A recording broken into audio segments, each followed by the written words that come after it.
அம்மா வந்த உடனே சொன்னாங்க, தனபால் அண்ணே கோயமுத்தூர்ல ஆன்லைன்ல புக் பண்ணி ரயில்ல ஃபர்ஸ்ட் கிளாஸ்ல ஏசி போட்டு இங்க வந்துட்டு இங்க கிராமிய வாழ்வுன்னு சொல்றாங்களே, இந்த ஆட்டம் ஆடுனாங்களே, எனக்கு எல்லாம் கிடைச்சிருக்குது, செல்போன் இருக்குது, டிவி இருக்குது, அது இருக்குது, இது இருக்குது. உண்மைதான், உனக்கு எல்லாம் இருக்குது. வயர்லெஸ் ரேடியோ இருக்குது, கார்ட்லெஸ் ஃபோன் இருக்குது, சீட்லெஸ் ஃப்ரூட் இருக்குது, போன்லெஸ் சிக்கன் இருக்குது, எல்லாமே இருக்குது. கூட வந்த அண்ணனை காட்டிக்கு கொடுக்க கூடாதுங்கிற கைண்ட்லெஸ் புத்தி இருக்குதா உனக்கு?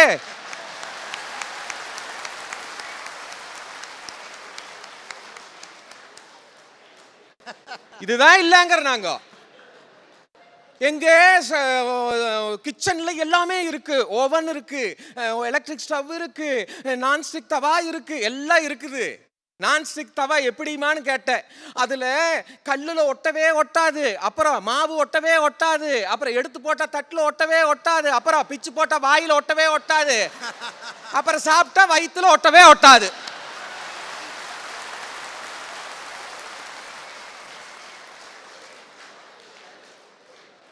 நாங்கெல்லாம் அந்த காலத்துல நாங்க மலடின்னு பேர் வாங்கினோம். இப்பெல்லாம் என்ன தெரியுமா, டெஸ்ட் டியூப் பேபி வந்துருச்சு, நாங்கெல்லாம் மதர் ஆயிட்டோம். நான் கேட்கிறேன், ஒத்த ரூம்ல 10 புள்ள பெத்தா அந்த காலத்துல மண் சார்ந்த வாழ்க்கையில? ஒத்த ரூம்ல 10 புள்ள பெத்தா இன்னைக்கு 10 ரூம் உயரமா கட்டி வச்சுக்கிறீங்களே, ஒத்த புள்ள பெற முடியாம டெஸ்ட் டியூப் போறீங்களே.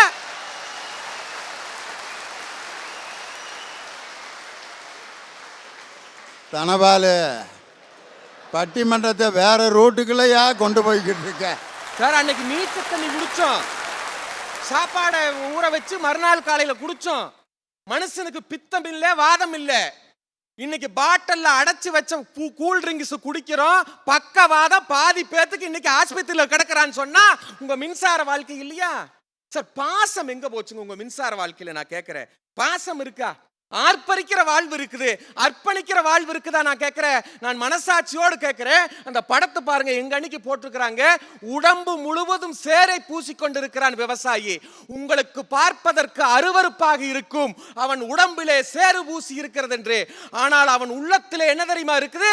உங்களுக்கெல்லாம் சோறு கொடுக்க வேண்டுமே என்பதுதான் அவன் உள்ளத்திலே இருக்கிறது. கேட்கிற மண் வாழ்க்கை என்ன தெரியுமா சொல்லுது? நல்ல நல்ல கருத்துக்களை சொல்ற பாட்டியும் தாத்தாவும் இன்னைக்கு இல்லாம போயிட்டாங்களே. உங்க மின் வாழ்க்கை வந்துச்சு, டிவி வந்துச்சு, ஃபேஸ்புக் வந்துச்சு, செல்போன் வந்துச்சு, ட்விட்டர் வந்துச்சு, எல்லாத்துலயும் என்ன வந்து இருக்குது? நான் கேட்கிறேன், நாடகம் ஒன்னாவது நீதி சொல்ற நாடகமா இருக்குதா? பாக்குற அத்தனை நாடகத்திலும் ஒரு பொம்பளை வில்லி இல்ல, பூரா பொம்பளையும் வில்லியாவே தான் இருக்கிறா. ஒரு நாடகத்துல ஒரு ஆம்பளை வில்லனா இருக்கிறத பெரிய விஷயம். ஆனா 5 பொம்பளை 7 பொம்பளை வில்லியாவே இருக்கிறா. நான் கேட்கிறேன், தமிழ்நாட்டு பொம்பளை பூரா என்ன வில்லியா? நான் கேட்கிறேன், உங்க நாடகம் சொல்லி கொடுக்குதா? ஆனா தாத்தா நீதி கதையை சொல்லி கொடுத்தாங்க, பாட்டி சுட்ட முறுக்கு நம்மளுக்கு இனிச்சுது, இன்னைக்கு இல்லாம போச்சே. யோசிச்சு பாருங்க சார். நான் நகரம் கிராமங்கிற வித்தியாசப்படுத்தல, மண் சார்ந்த வாழ்க்கை எங்க வாழ்னாலும் நம்ம ஆரோக்கியமா வாழலாம். நான் சென்னையில இறங்கணும்னு ஒரு விளம்பரத்தை பார்த்து, ஒரு கடையில தென்னந்தோப்பு விருந்து இங்க கிடைக்கும்னு. அங்க 1000 கார் இருக்குது, அங்க நின்றுட்டு இருக்குது லைன்ல. என்னன்னு கேட்டா, இங்க மரச்செக்கு எண்ணெயிலே ஆட்டி, விறகடுப்பிலே தயாரித்து, மண் சட்டியிலே வேக வைத்த நாட்டுக்கோழி இங்கே கிடைக்கும் என்று விளம்பரப்படுத்தி இருக்கிறாங்க.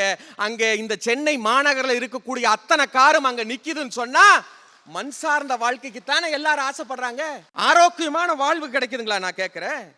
பேக்கடு சிப்ஸ்னு வருது, பேக்கடு சிப்ஸ். தயவு செய்து ஒரு செய்தியை சொல்றேன், பேக்கடு சிப்ஸ்ல நம்மள என்ன பேசுறோம் தெரியுமா? 20 ரூபா வாங்கிட்டானுக்கா, 2 சிப்ஸ் வச்சுட்டு மீதி பூரா காத்தடிச்சு விட்டுட்டானுக்கா, எல்லாம் ஏமாத்துறானுக்கா, இப்படித்தான் நம்ம பேசுறோம். தயவு செய்து சொல்றேன், உங்களுடைய 2 சிப்ஸ் மட்டும் போட்டு இன்னொரு 20 கிராம் சிப்ஸுக்காக அவன் பண்ணல. அந்த காத்து வேற ஒண்ணு இல்ல, ஹைட்ரஜன் கேஸை உள்ளே அடித்திருக்கிறான். எதற்கு தெரியுமா? நீ எப்பொழுது பாக்கெட்டை பிரித்தாலும் கெட்டு போன வாசம் உனக்கு தெரியக்கூடாது என்பதற்காக பாக்கெட்டிலே ஹைட்ரஜன் கேஸை அடைத்திருக்கிறான் என்று சொன்னால், நீங்கள் சாப்பிட போகின்ற உணவு எப்படி இருக்கிறது என்று யோசித்து பாருங்கள். நான் கேட்கிறேன், என்னுடைய மின் வாழ்க்கையிலே மிகப்பெரிய மாளிகை, எல்லா வசதி வாய்ப்புகள், ஆடம்பரங்கள் கிடைத்திருக்கிறது என்று சொல்லுகிறேன். நான் மனதார சொல்லுகின்றேன், உடையாத வீடுகள் உங்களுடைய வாழ்க்கையிலே கிடைத்திருக்கிறது. ஆனால் மண் சார்ந்த வாழ்க்கையிலே எங்களுக்கெல்லாம் உடைந்த வீடுகள் தான் கிடைத்திருக்கிறது. ஆனால் மண் சார்ந்த வாழ்க்கையிலே உடைந்த வீடுகள் இருக்கிறது, ஆனால் உடையாத உள்ளங்கள் இருக்கிறது. ஆனால் உங்களுக்கு உடையாத வீடுகள் மட்டும்தான் இருக்கிறது, பூரா உடைந்த உள்ளங்கள் இருக்கிறது. சிந்திக்க வேண்டாமா? மின் சார்ந்த வாழ்க்கை வருமானத்தை கொடுக்கும், நாங்கள் ஒப்புக்கொள்கிறோம். ஆனால் மண் சார்ந்த எங்கள் வாழ்க்கை மட்டும்தான் தன்மானத்தை கொடுக்கும், அது தமிழனுக்கே சொத்து என்று சொல்லி வியக்க வைத்த ரசிகர்களை வணங்கி விடைபெறுகின்றேன். நன்றி, வணக்கம்.